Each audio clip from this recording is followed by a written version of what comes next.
大家好，我是小蔬果。今天我们来聊聊家中那些越陈越香的美食。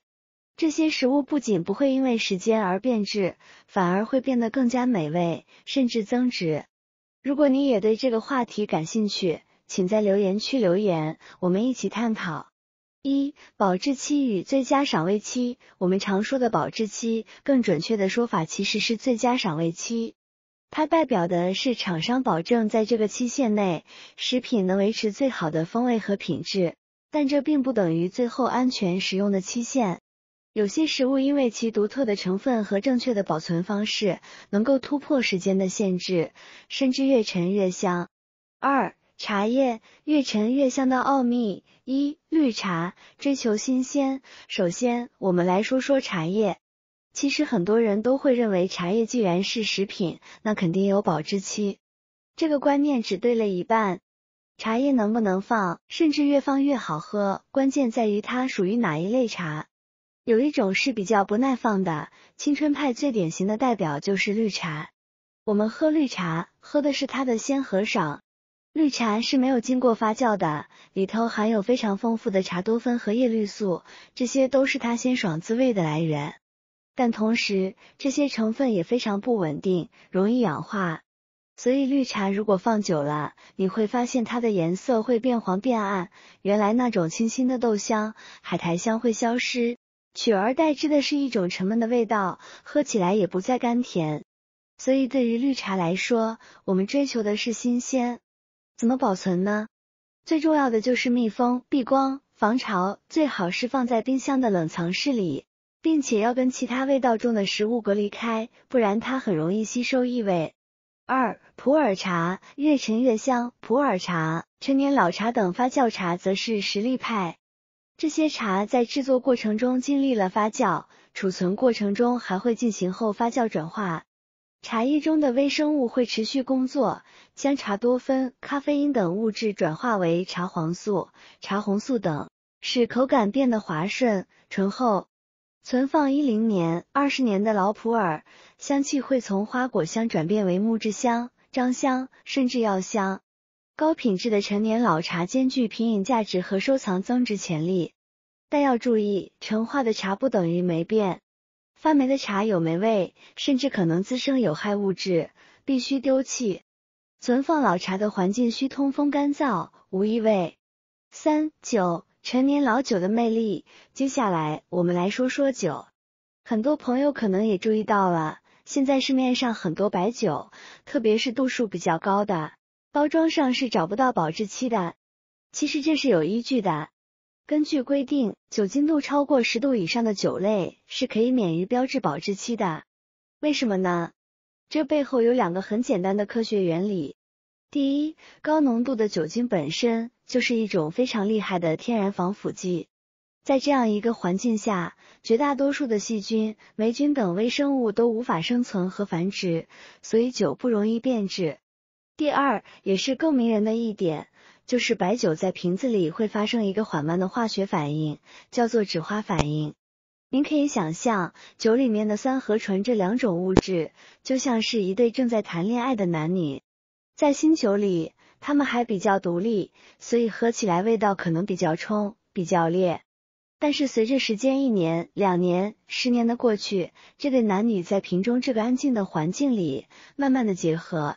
拥抱，最终生成了一种全新的、带有迷人香气的物质，这个爱情结晶就叫做酯。所以陈年老酒之所以闻起来那么香，喝起来那么醇厚，很大程度上就是因为这些酯类物质越来越丰富了。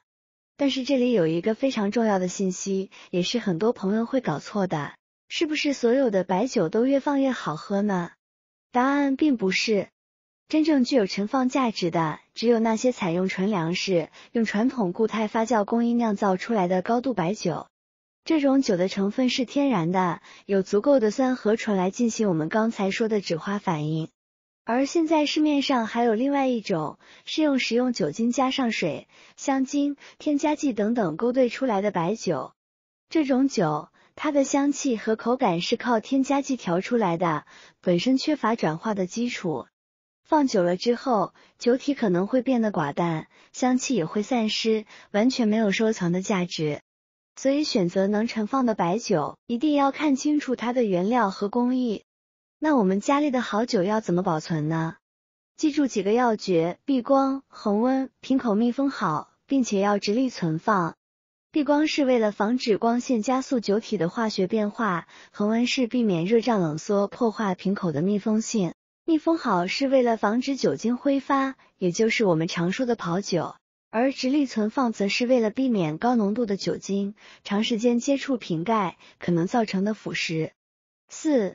陈皮，岁月沉淀的珍宝。接下来要说的这个宝贝，可能很多家庭的厨房里都有，那就是陈皮。我们常听到一句话，一两陈皮一两斤，百年陈皮胜黄金。这句话可不是随便说说的，它很直白地点出了陈皮的核心价值，就在于陈这个字。陈皮其实就是橘子皮经过晾晒脱水，并在特定条件下储存而成的。新鲜的橘子皮味道非常辛辣刺激，里面含有大量的挥发油，直接拿来用对我们肠胃的刺激性比较大。但是在长时间的陈化过程中，这些刺激性的挥发油会慢慢减少，而对我们身体有益的成分，比如黄酮类化合物含量反而会增加。这个过程让陈皮的药性从烈转为温，香气也从新鲜的柑橘味沉淀为一种非常独特、醇厚的药香。所以无论是在中药的配方里，还是在我们日常煲汤、泡水、做菜的时候，用的都是陈皮，而不是新鲜的橘子皮。年份越久的陈皮，它的性质就越温和，效果越好，价值自然也就越高。一块保存得当的优质陈皮，存放十几年、几十年，甚至上百年都是有可能的。不过在这里要再三强调，陈皮的陈放绝对不是把它随便找个角落一丢就没事了。它的储存条件非常讲究，可以说是决定它命运的关键。第一，环境必须干燥。如果受潮，陈皮非常容易发霉，长出绿色的、黑色的霉斑，那它就彻底报废了。不仅没有价值，还会产生有毒的黄曲霉素。第二，要阴凉通风，不能被太阳直射。高温会让它的香气物质过快挥发，一个通风的环境则有助于湿气的散发。所以最好的方法是用透气的布袋或麻袋装着，挂在家里阴凉通风的地方，并且要定期检查，确保它的干爽。只有这样，它才能在岁月中慢慢沉淀成一块真正的黄金。5. 酱油与香醋，酿造的奇迹。纯酿造的酱油和香醋没有严格保质期，它们通过高浓度盐分或醋酸形成天然防腐屏障，随着时间推移，风味会更加醇厚。而配制的酱油和醋含有大量添加剂，过期后可能分解产生有害物质。辨别方法是查看配料表，纯酿造产品成分简单，配制产品成分复杂。6. 蜂蜜，天然的长寿食品。蜂蜜具有高浓度糖分和低水分，能抑制微生物生长。纯正的蜂蜜可以长期保存，甚至数百年不变质。但要注意，蜂蜜结晶是正常现象，不代表变质。如果蜂蜜产生气泡、酸味或变稀，则说明已经发酵变质，不宜使用。今天我们一起认识了茶叶、白酒、陈皮、纯酿造酱油和醋、蜂蜜这5样家中的长寿宝贝。它们能够越陈越香的关键，在于选对种类和正确保存。但要注意，这些是少数特例，大多数食品仍需严格遵守保质期。希望大家能检查自家储藏柜，看看是否藏有这些宝贝，并分享你的发现。最后，别忘了点赞、订阅我们的频道，我们下次见。